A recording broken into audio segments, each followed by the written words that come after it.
Welcome to the Herbalicious Alchemy podcast, the show where we explore the transformative powers of essential oils and their incredible ability to heal, inspire, and elevate your life. I'm Suzi, a spiritual guide, teacher, and seeker, here to help you deepen your connection with yourself, Mother Earth, and the vast energies of the universe. I'm joined each week by my wonderful co-host, Sallyanne Fisher. Sallyanne is a healer and seeker who shares my passion for blending ancient practices with modern spirituality. Together, we'll guide you through the magical and healing properties of essential oils, uncovering how they can support your personal and spiritual growth, emotional well-being, and connection to the sacred. We'll weave these natural gifts into spiritual practices like tarot, the Akashic Records, and the cycles of the moon, helping you align with your higher self and live a life of intention and purpose. In today's fast-paced and often disconnected world, it's more important than ever to ground ourselves in the nurturing power of the earth and embrace the wisdom of the cosmos. This podcast is your sacred space to explore, learn, and transform. One drop of oil, one card, and one lunar phase at a time. Hello and welcome to the Herbalicious Alchemy podcast. I'm Suzi Edwards, and today we're diving into the powerful spiritual tools, the moon, the Akashic Records, and the moon phases. These are tools that I use in my personal life and professional practice to help people heal, grow, and align with their higher selves. We'll explore what these tools are, how they can help you, and why they're so transformative. Plus, I'll be sharing the mic with my amazing co-host, Sallyanne Fisher. Sallyanne brings her unique perspective and experience, and I'm excited for you all to hear her insights. Hi, Sallyanne. Hi, Suzi. Thank you. And I'm really excited to be here and learn more about how the tarot and the Akashic Records and the moon cycles and phases all come together. So I'm very excited for today. It's going to be awesome today. We've got so much to talk about. And I'm going to start with tarot. Tarot is definitely one of my loves. It's where I started my spiritual journey. So there are obviously a lot of myths that go on around tarot, and we're going to dispel some of those today. But first of all, I want to tell you what tarot is, but also what tarot is not as well. So tarot is a deck of cards that we use for divination, for self-reflection, for personal growth, and for transformation. And each card carries its own symbolism and energy. There are 22 major arcana cards and 56 minor arcana cards. Now, the major arcana talk about life's phases that we all have to go through.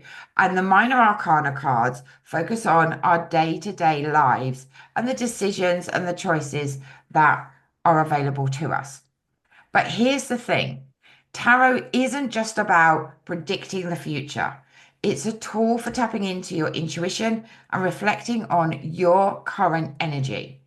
Think of it as a mirror that helps you to see things more clearly, whether that's your next steps, your inner blocks, your soul's purpose, or the patterns that you are working through.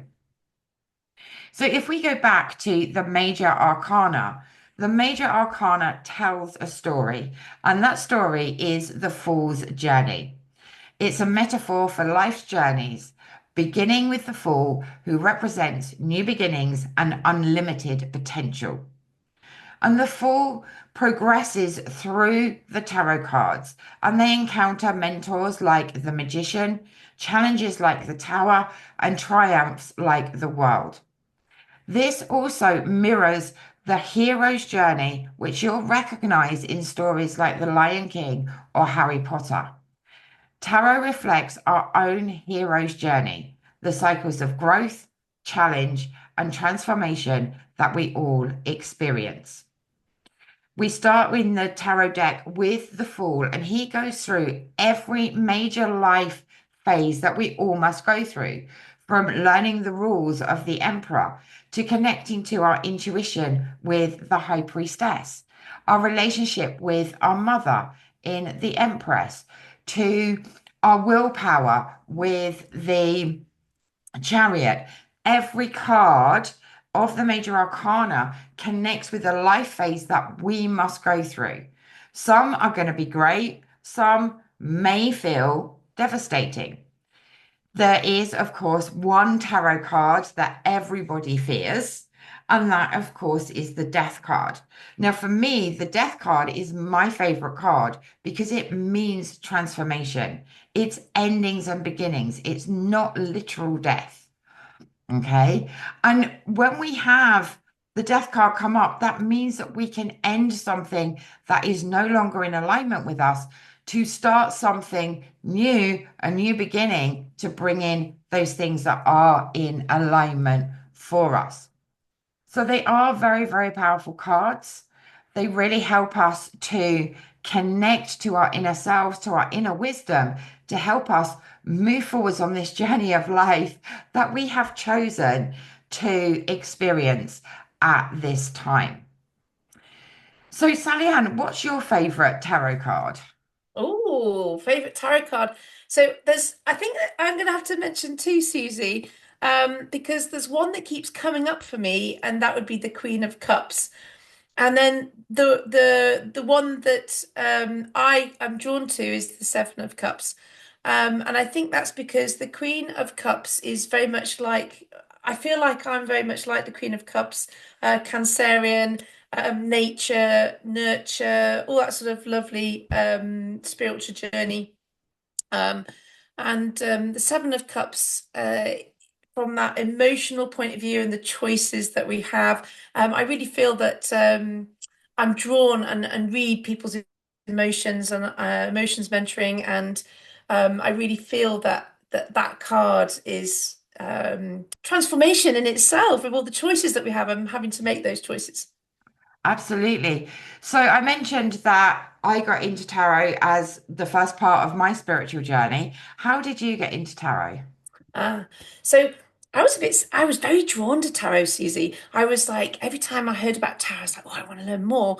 But I was in the military. I think I mentioned before, 23 years, and tarot doesn't naturally fall within a military thought process in the sense that I was very self-conscious about what other people would think. Some people's only experience of tarot is the misconception, they see the death card on a film or a TV and like somebody kills over and dies, and that's ridiculous. That's not tarot. So I went into a safer option that was less judgmental as I felt with my peers. So I went into the cards like the angel cards, oracle cards, particularly animal cards, nature cards, herb cards, and I draw on those. And it wasn't long before I actually then swung into the tarot when I felt more confident, because it can be a bit intimidating when you first start with the tarot. And from there, I found it very interesting, and I want to learn so much more, Susie. Fantastic. I do love the tarot just because of the information that it can give. And once you've got that connection with the cards, you can call on them for so many revelations, reflections, and so much more. So I want to dispel some myths around tarot because there are so many, we can't go into all of them. But let's just do a couple. So tarot is for fortune telling. Really not true. Tarot is about exploring possibilities and understanding the present moment. When we talk about transformation and growth, we have to do that in this present moment, not in the future. Otherwise, it's always going to be in the future. Everything that is important to us is in this present moment. That's all that we have. The future is not guaranteed, right? So we need to work in the present moment. So having readings that are always predicting the future are not really that helpful unless you're going to create the transformation to get you to that point, right? Because the future is not set in stone. Okay. And you can change where you're going, you can change your outcomes and your future at any given time. So the second one is tarot is evil. So Sallyanne, you mentioned that a little bit on on TV shows. Tarot is always given a really bad reputation, right? And it's important to know that tarot is not evil at all. Tarot is a tool, it's a compass, it's a mirror, and it's how you use it that matters. If you're going to use it to harm others, if you're going to use it to discover if your lover is going to leave his wife, text you, and all of those things, you're going to be very disappointed in the way tarot works for you, right? That's not what it is designed to do. Yes, it can do that, but it's not what it is designed to do. And the last one is you have to be an expert to read tarot. Now, anyone can learn tarot. You do not have to be a medium. You do not have to have any crazy abilities, right? It's all about connecting with your intuition and making a connection with the cards. Every deck of tarot cards comes with a guidebook. And yes, you can learn to photographically remember every meaning for each of the cards. But what I would like to say to you is that that is someone else's interpretation of the cards, and it's not your own. When I teach tarot, I teach you to read it intuitively. So that means connecting with the cards, feeling the energy of the cards, noticing the colors, and what your intuition is telling you. And everybody has this ability. Okay. So, Sallyanne, I'd love to hear your perspective on tarot and how you use it in your life.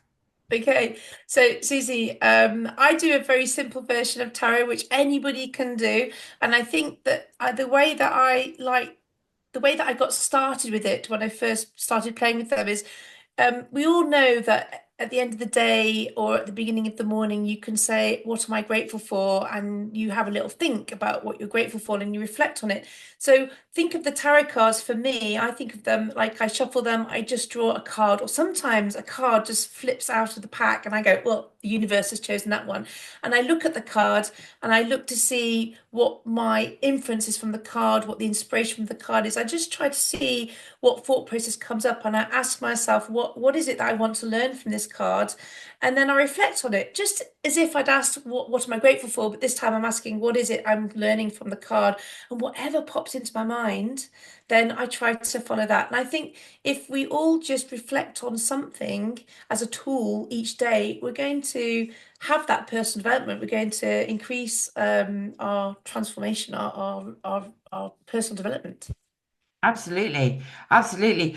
People underestimate how powerful the tarot is. And just by looking at a card and connecting with that card every single day, you're intuitively connecting to your higher self to receive messages, guidance, wisdom, information, whatever you need at the time. The secret is to trust what is coming through from that card that you need to hear on that day, and reflecting on it, journaling on it, really, really powerful. So thank you for that, Yeah. Sallyanne. I think the intuition was the word I was looking for, Susie. I was trying to think intuition, Yeah, absolutely. Intuition, look at the card, intuition, and then work with it and reflect. yeah, absolutely. Absolutely. It's such a powerful practice. So let's talk about the Akashic Records. So, a lot of people don't understand what the Akashic Records are, and they are coming more and more into the light at the moment. So, you can imagine the Akashic Records as this massive database or library, and it is an archive of every soul's journey. So, it's often described as the Book of Life or an energetic library, and it exists on a higher plane of consciousness. Now, the word Akashic comes from the Sanskrit word Akasha, meaning either ether or spirit, and it signifies the connection to universal energy and the universal energy field that surrounds and interconnects all things. So, everybody has an Akashic record. Now, these records contain past, present, and potential futures of every single soul, along with all thoughts, deeds, actions, experiences, lessons, and everything that our soul has been through on the whole of its lifetimes. And we have had many, many lifetimes. And we can tap into that information to help us in this lifetime, right? You can imagine a sacred space that holds the blueprint of your soul's evolution, your purpose, your challenges, the challenges that you have faced in past lives, and the gifts that you bring into this life from your past lives.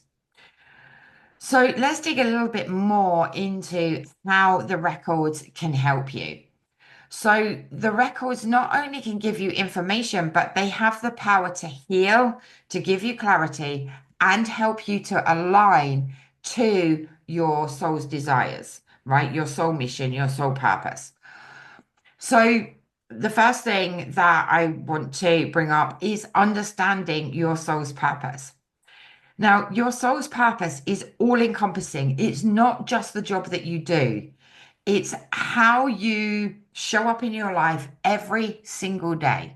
Yes, there is a part of that that includes your work and how you provide a living for yourself, but it's also about how you show up, whether you're watching Netflix, serving a client, doing the shopping, washing up, right? And we can connect into our purpose and gain the insights into why we're here, what our unique gifts and talents are, and the lessons that we are here to learn. And we can also align with our higher self to live a more intentional, purpose-driven life. So we can also tap into our past lives as well.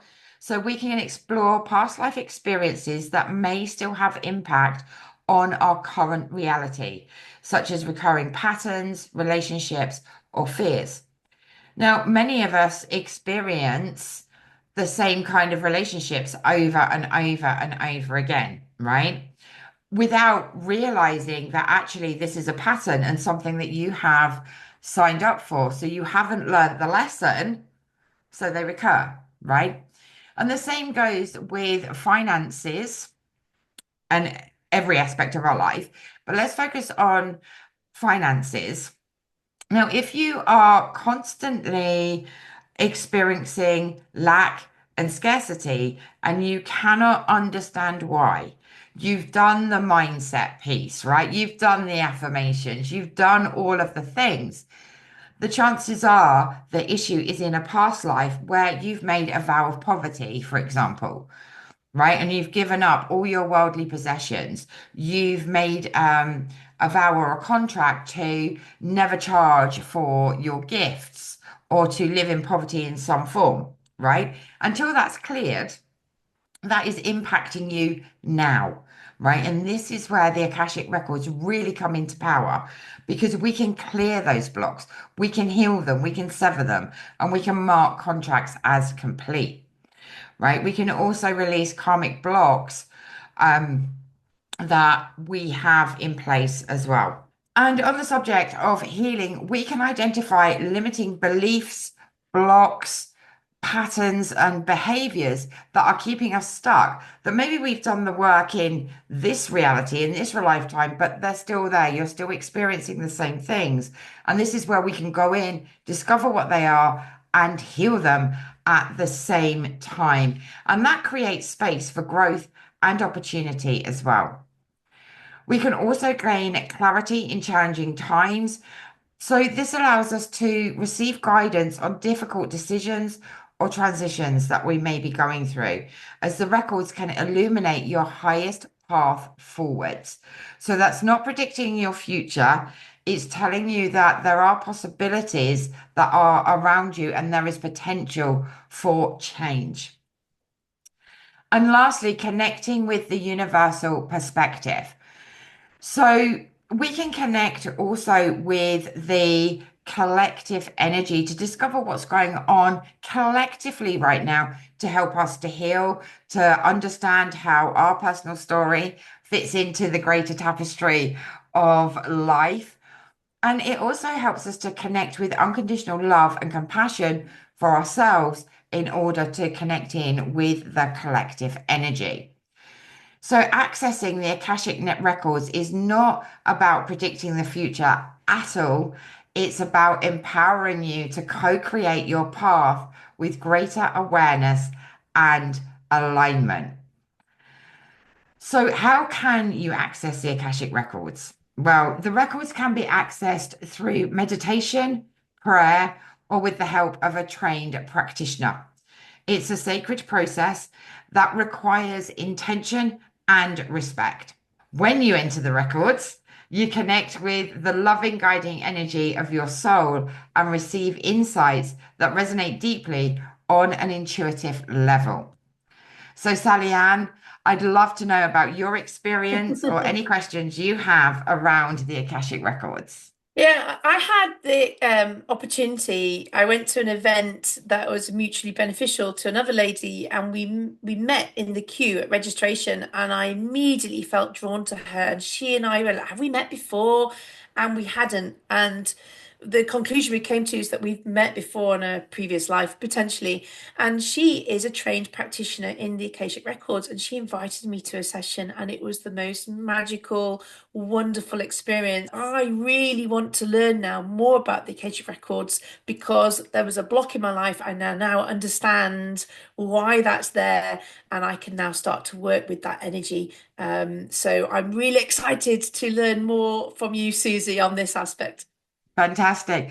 You know, clarity is really, really important, and understanding takes us to the next level.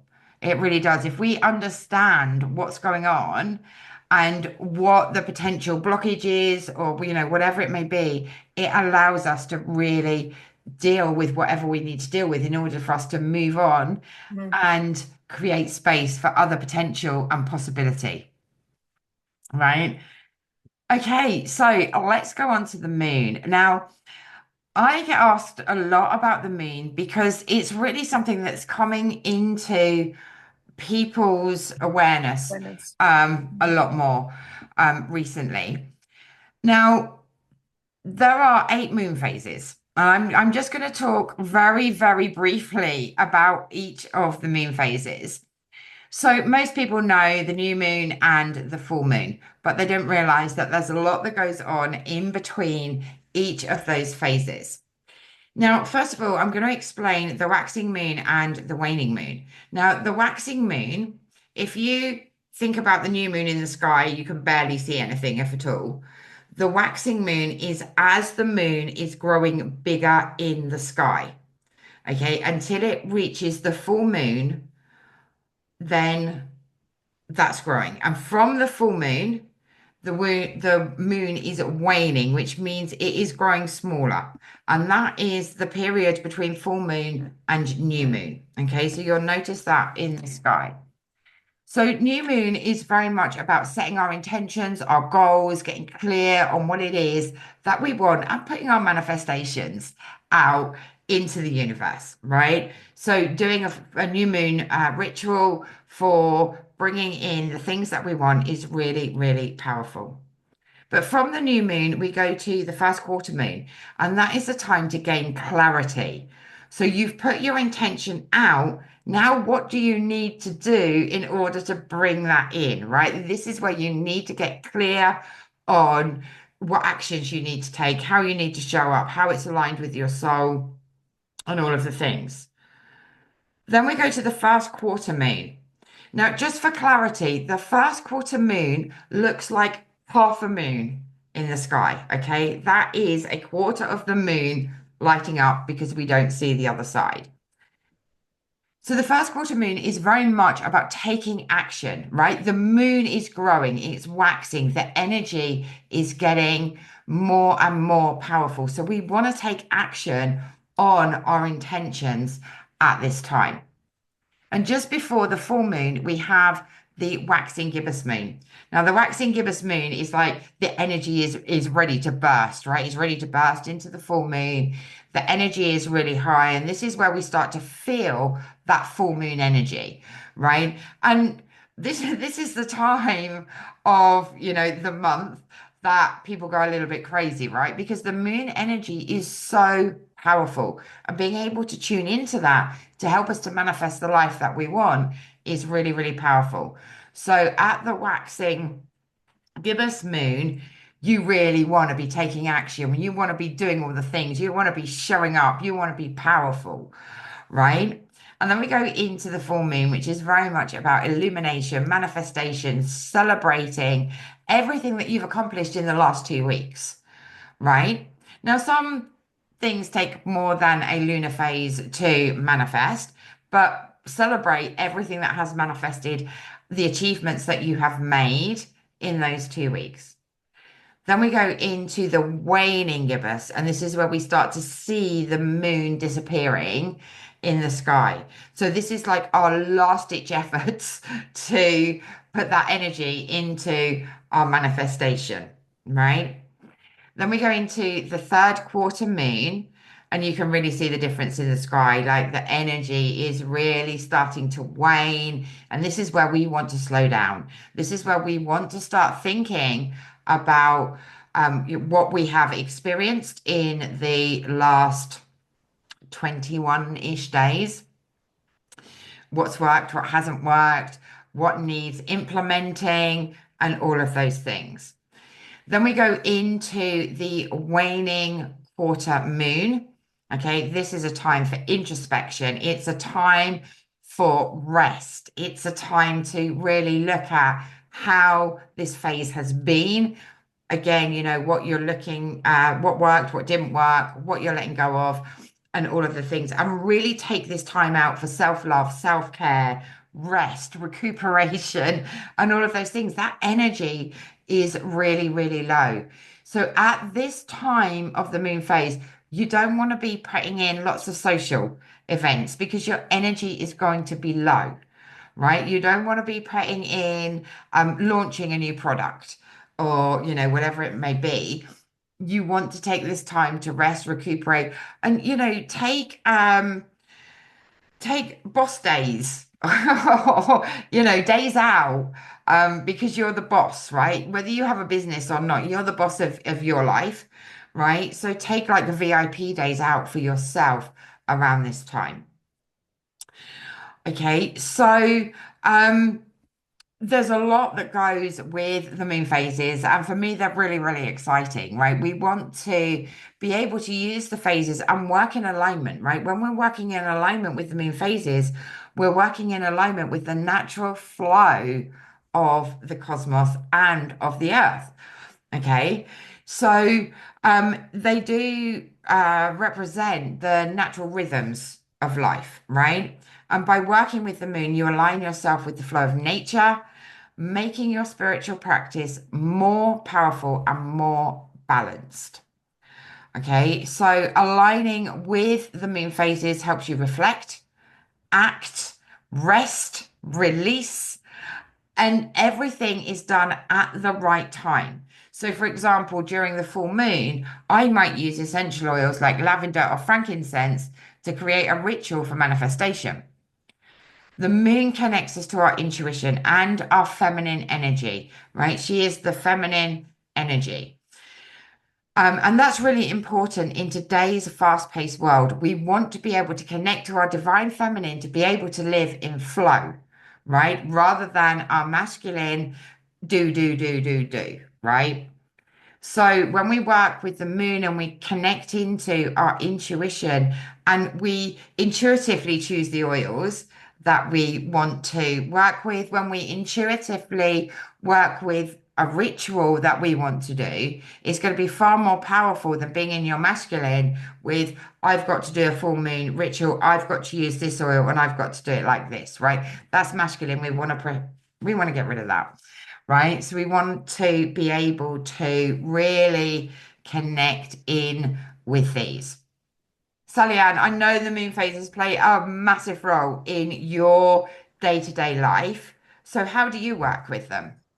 Yeah, Susie, I love the word flow that you use because I feel like sometimes when I'm in flow, when I'm in sync with the moon phases, things go super well for me. And when I'm out of sync with the moon phases, I'm not in flow and things don't work so well. And when I look back, before I understood about moon phases, everything very significant in my life that was very positive all happened on a full moon. I looked up my date of birth and I was 1 hour away from the full moon on my date on the day that I was born. And I got married on a full moon, and I conceived my baby on a full moon, and I gave birth on a full moon. And when I look back at all these significant dates, everything incredible and all the best decisions I ever made all happened on a full moon. So I know that the moon cycle is very important to us, and we don't fully understand just how important it is. But I struggle with all these different terms, Susie. You're amazing at knowing all these different terms. So I very much like to think more in analogies. And so my analogy for myself that helps me understand the lunar cycle is I think of it as the annual cycle of a tree. So in the winter, when you've just got past you're starting with your new moon, you're starting with your tree, and it's the sap starting to rise, and the tree's starting to think about what it needs to do. It's just trying to decide when to start springing into life.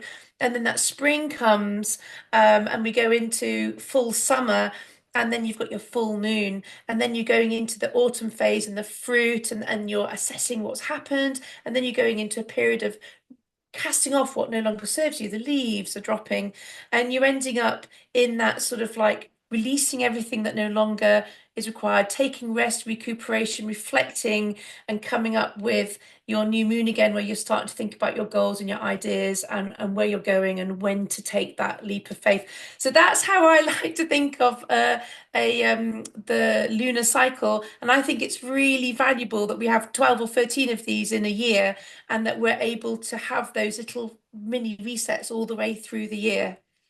Absolutely. I absolutely love your tree analogy.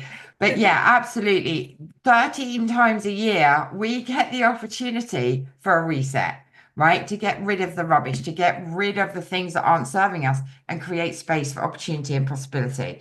And that is something that is so powerful. So, just a little bit on how all of these things work together. So, tarot, the Akashic Records, and the moon phases each have their own strengths, but they're even more powerful when they're combined.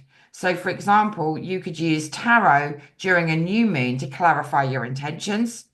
During a full moon, you might access the Akashic Records to reflect on the progress of your soul's journey. And you may combine oils, tarot, and moon phases to create a layered ritual that amplifies your energy and your focus. So, we are going to be bringing the oils in from next week. So, Sallyanne, how do you combine these tools in your practice? Ah, fantastic. So I think of them as tools, as you quite rightly said.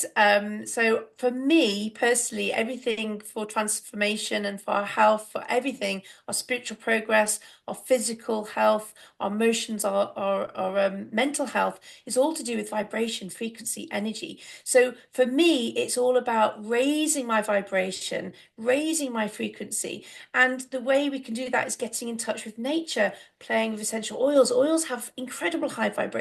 Some people use crystals, using the tarot cards, the oracle cards, the moon cycles, and the Akashic records, all as tools to help us on a personal development transformational progress, which has to have the effect of raising our vibration. It's like they're entwined, aren't they, Susie? You They raise your are. vibration, you get transformation. You do some transformation, you raise your vibration. And these tools are just incredible. And the way that we want to increase our vibration further is reducing toxicity using the essential oils, getting better sleep, healthy eating, meditation, tarot, everything, moon cycle. It's all combined, Susie. And I like to do it as a one sort of holistic thing. Yeah, absolutely. Absolutely. These all work so well together.